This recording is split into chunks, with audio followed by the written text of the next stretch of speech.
नमस्कार, Avon TV में आप सभी का स्वागत है। मैं हूं आपके साथ स्फूर्ति सिंह।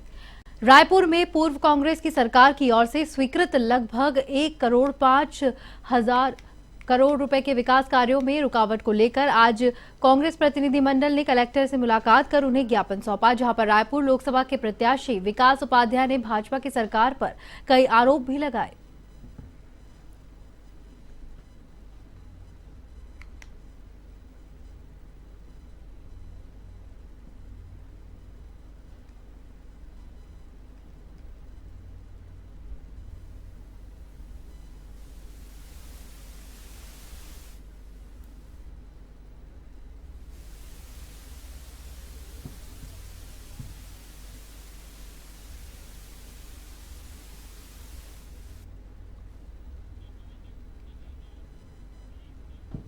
भाजपा प्रदेश अध्यक्ष देव ने केंद्रीय चुनाव आयोग की ओर से लोकसभा चुनाव के लिए तारीखों की घोषणा किए जाने के बाद एकात्म परिसर स्थित भाजपा कार्यालय में पत्रकार वार्ता की।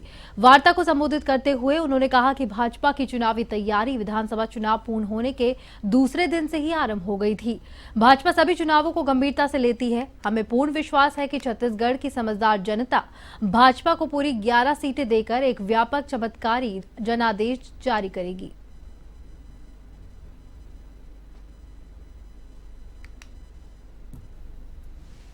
इस वजह से मैं ये मानता हूँ और मैंने इस चीज को देखा भी है, जहाँ जहाँ हमारे कार्यकर्ता के सम्मेलन हो रहे हैं, कार्यकर्ता सम्मेलन हो रहे हैं, जहाँ जहाँ हमारी बैठकें हो रही है या जनसभाएं हो रही है, बहुत उत्साह है जनता में। और जनता ने ये निश्चित रूप से मानस बन गया है कि डबल इंजन की सरकार, और हम हमेशा ये कहते हैं कि होती है मुमकिन है।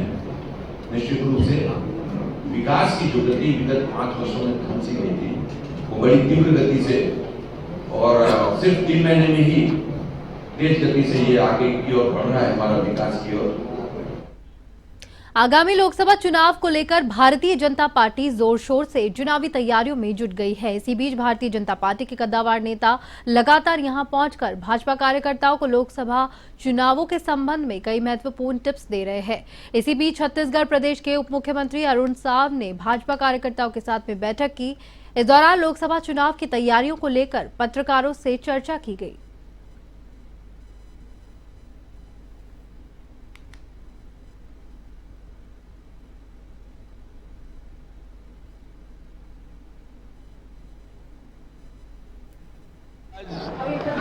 चुनाव की रणभेरी बज चुकी है। छत्तीसगढ़ के 11 लोकसभा का चुनाव 3 चरणों में होना है। भारतीय जनता पार्टी ने अपने सभी 11 प्रत्याशी चुनाव के मैदान में उतार दिए हैं।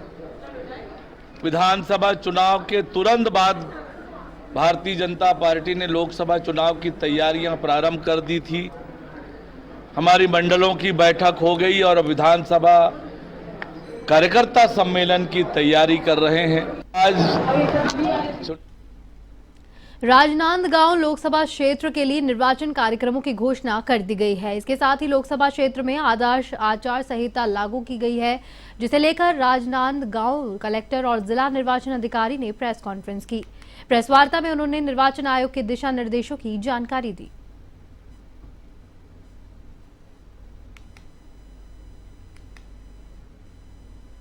ऐसे डिसेबल भाई बहन जो 40% से अधिक विकलांगता है, विकलांगता का प्रतिशत, उनको ये सुविधा दी गई है होम वोटिंग की। और पिछले बार 80 साल प्लस वालों को दी गई थी सुविधा, इस बार 85 साल प्लस वालों को ये सुविधा दी गई है कि उनको होम वोटिंग का अधिकार रहेगा। ये उनके ऊपर रहेगा कि वो होम घरों पे वो वोट करेंगे खुद का, या वो मतदान केंद्रों पे आकर के दूसरों को मोटिवेट करेंगे कि हम 100 साल के हैं या 90 साल के हैं और हम यहाँ पे आ रहे हैं, तो उन सब लोगों को देख करके बाकी लोग भी मोटिवेट होंगे। तो इसमें उनके ऊपर ये रहेगा कैसा होगा।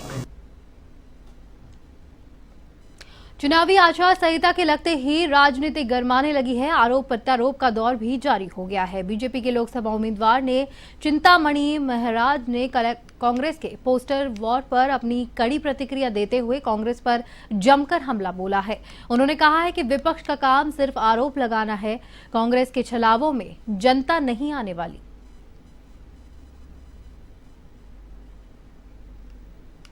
विपक्ष जो है, विपक्ष का भूमिका ही है आलोचना करना। मेरे को तो उसमें एफआईआर हुआ है कि क्या हुआ है, कहीं से कोई सूचना नहीं है। तो जिसका जानकारी ही नहीं है उस पर बात करना उचित नहीं होगा। और विपक्ष का काम ही यही है कि वो गलती निकाले, नहीं गलती है तो भी गलती निकाल करके लोगों को गुमराह करे, जिससे कि भाजपा के पक्ष में मत ना पड़े। लेकिन जनता सब समझ रही है। जनता कांग्रेस की भी सरकार को देखी है, भाजपा की सरकार को भी देखी है। उनको ये भरोसा है कि भाजपा की जो सरकार है वो जनता के हित में, लोगों के हित में, देश हित में भाजपा काम कर रही है। दुर्ग के वार्ड नंबर 17 शक्ति नगर के तालाब का पिछले 5 वर्षों से इस तालाब के जीर्णोद्वार, सौंदर्यीकरण की वार्ड पार्षद और दुर्ग निगम के उप प्रतिपक्ष नेता देव नारायण ने भी इसे जीर्णोद्वार की मांग लगातार की गई है। जहां पर शहर विधायक ने विधानसभा चुनाव के दौरान आश्वासन भी दिया था, इसके बावजूद आज तक कोई काम नहीं हुआ है।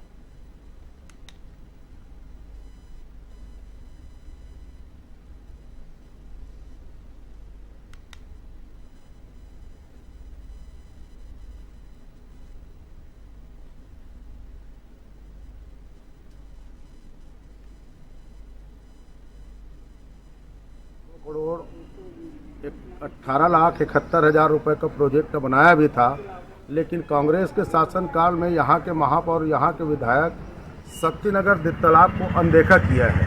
प्रोजेक्ट को बना करके अपने पास में रख लिया, इसने प्रशासन में नहीं भेजा। हमने कई बार से कलेक्टर जनदर्शन में भी मांग किया, कलेक्टर का घेराव भी किया। उनके बाद यहाँ के जनता के द्वारा नगर निगम में हमने घेराव किया।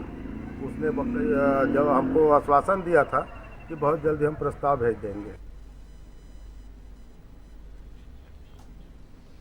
खबर दुर्ग से है, जहां एपी एकेडमी दुर्ग की ओर से आयोजित शारीरिक योग्यता परीक्षा के टेस्ट के लिए छत्तीसगढ़ के विभिन्न जिलों से युवाओं ने भाग लिया। एपी ग्रुप एकेडमी की ओर से जो बच्चे पुलिस विभाग ज्वाइन करना चाहते हैं, उन्होंने ये ग्रुप बनाया है। इस ग्रुप के माध्यम से जो लोग पुलिस में भर्ती होना चाहते हैं, उनके शारीरिक विकास को बढ़ावा देने और आत्मविश्वास को भरने के लिए ये कार्यक्रम किया गया।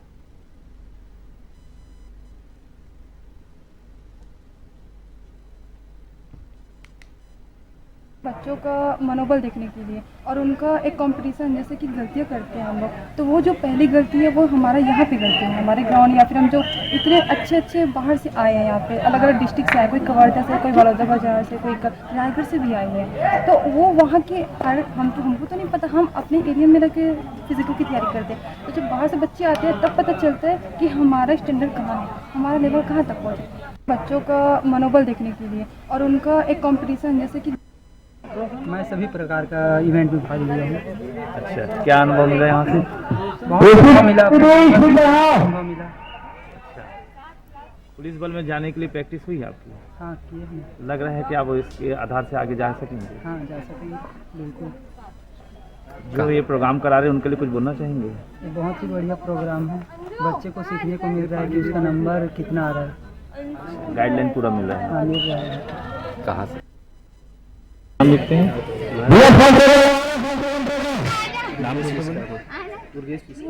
अच्छा, पुलिस बल में जाने की इच्छा क्यों है आपको? ऐसे देश की सेवा करने के लिए। देश की सेवा करने के लिए और भी तरीके हैं कि पुलिस में जाकर ऐसा क्या सेवा करना चाहते हैं? नियम ध्यान लागू अच्छा करना चाहते हैं। यहाँ आए हैं, जो शारीरिक विकास की जो यहाँ पे जो कार्यक्रम चल रहा है उसमें क्या फायदा मिला आपको? इससे शारीरिक ये है कि फिजिकल करते समय अगर पुलिस भी न लगे तो शारीरिक मापदंड अच्छा है। खबर दुर्ग से है, जहां दुर्ग लोकसभा के अंतर्गत भाजपा के सभी मोर्चा के सोशल मीडिया विभाग, लोकसभा के निवासत सोशल मीडिया में सक्रिय कार्यकर्तागण, इन्फ्लुएंसर और आईटी टीम के सदस्यों के लिए संस्था संगठन प्रमुखों के साथ में भेंट मुलाकात सम्मान कार्यक्रम रखा गया। जहां बीजेपी की ओर से आयोजित कार्यक्रम लोकसभा चुनाव को लेकर किया गया।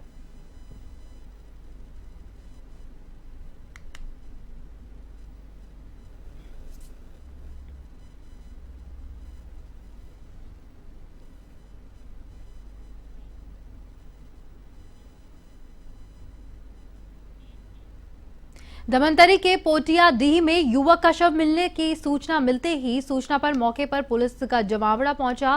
ग्रामीणों की सूचना पर पुलिस मौके पर पहुंची। अर्जुनी थाना पुलिस ने कायम करके शव को कब्जे में लिया, जहां पर युवक की शिनाख्त खिलेश्वर साहू के रूप में की गई। पुलिस को उसके शव के पास से बाइक भी मिली। युवक के परिजनों ने हत्या की आशंका जताई है। अर्जुनी पुलिस की माने तो मौत की वजह तो पोस्टमार्टम रिपोर्ट आने के बाद ही स्पष्ट हो पाएगी।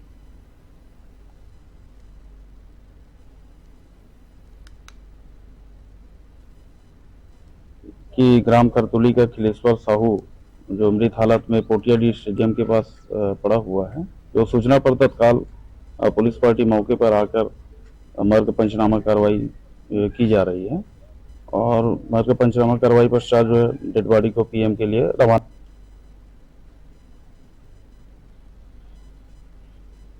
महासमुंद लोकसभा में दूसरे चरण में मतदान होगा। इसी संदर्भ में जिला निर्वाचन अधिकारियों ने प्रेस वार्ता आयोजित कर चुनाव संबंधी जानकारी साझा की। अधिकारियों ने बताया कि महासमुंद लोकसभा से दूसरे चरण में 26 अप्रैल को मतदान होंगे, जहां पर इसके चलते निर्वाचन की अधिसूचना का प्रकाशन 26 मार्च को होगा और नामांकन की अंतिम तारीख 4 अप्रैल को है।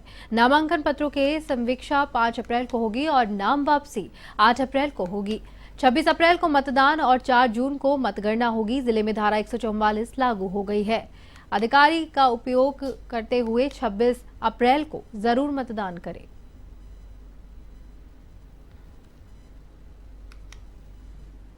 आचार संहिता के उल्लंघन के ऊपर अगर जानकारी में आता है तो वैधानिक प्रावधान इसके अंदर कार्रवाई की जाती है।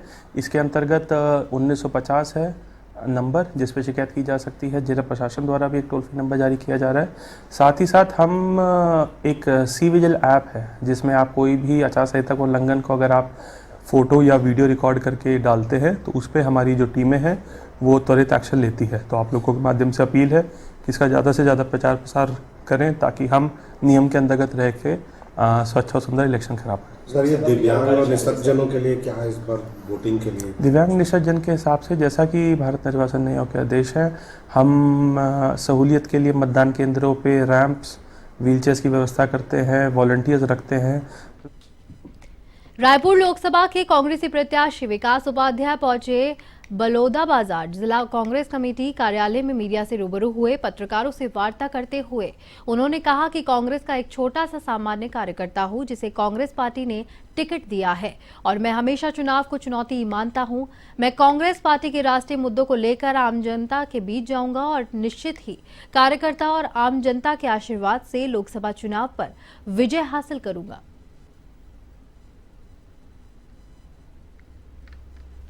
लेकिन हमारे हिस्से में हमेशा चुनौती हासिल होती। मैं विधानसभा का चुनाव लड़ा था, वहां भी 30 साल से कांग्रेस का विधायक नहीं था।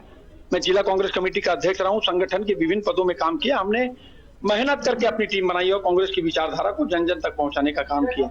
मैं समझता हूं आने वाले लोकसभा चुनाव में कांग्रेस पार्टी ने विश्वास करके मुझको प्रत्याशी बनाया है और जनता के बीच में जाकर जो कांग्रेस की गारंटी है, जो कांग्रेस ने इस देश के लिए काम करने का सोचा है, काम करने की फैसला लिया है, उसको जनता के बीच में लेकर जाएंगे। कार्यकर्ताओं की एक लंबी फौज है, उनके साथ मजबूती के साथ सामूहिक नेतृत्व में सामूहिक प्रयास से ये चुनाव को हम जीतेंगे। प्रदेश में लोकसभा चुनाव के मतदान की तारीखों का ऐलान होने के बाद आचार संहिता लगाई है, जहां पर पुलिस प्रशासन एक्शन मोड पर दिखाई दे रहा है। कोबरा जिला पुलिस ने सिद्धार्थ तिवारी के निर्देशन पर कटघोरा थाना प्रभारी धर्मनारायण तिवारी ने अपनी टीम के साथ में नगर के मुख्य चौराहे पर चेकिंग अभियान चलाया। चेकिंग के दौरान पुलिस वाहनों पर लगे काले फिल्म, प्रेशर हॉर्न और वाहनों पर लगे पार्टी का पद बोर्ड हटाने के आदेश दिए। वहीं शराब पीकर वाहन चलाने और 3 सवारी वाहन चालकों पर कार्रवाई के निर्देश दिए गए हैं।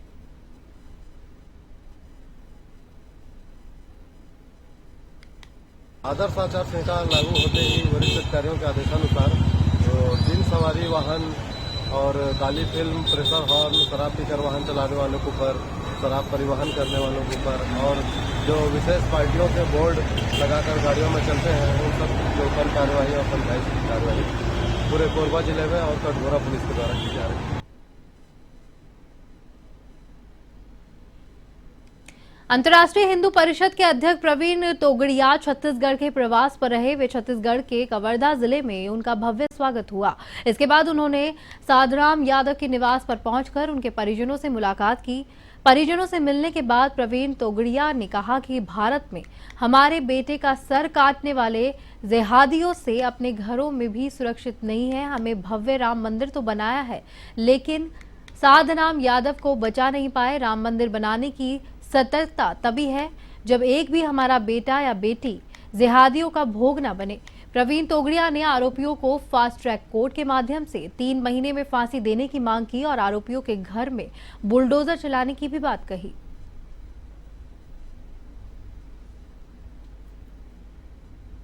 साधुराम की नृशंस हत्या की घटना सबके लिए दुखद, उनके परिवार के लिए। मुझे पता चला तो यहां आया। उनका अर्थ है कि भारत में हमारे बेटे सर काटने वाले जिहादियों से अपने घरों में सुरक्षित नहीं हैं। यह छत्तीसगढ़ कवर्धा के साधुराम जी हो या उदयपुर के कन्हैया हो या महाराष्ट्र के अमरावती के उमेश कोल्हे हो, ये जिहादियों के सामने सुरक्षित नहीं हैं। हमने भव्य राम मंदिर तो बनाया। और इसी के साथ इस बुलेटिन में फिलहाल के लिए इतना ही। मुझे दीजिए इजाजत। नमस्कार।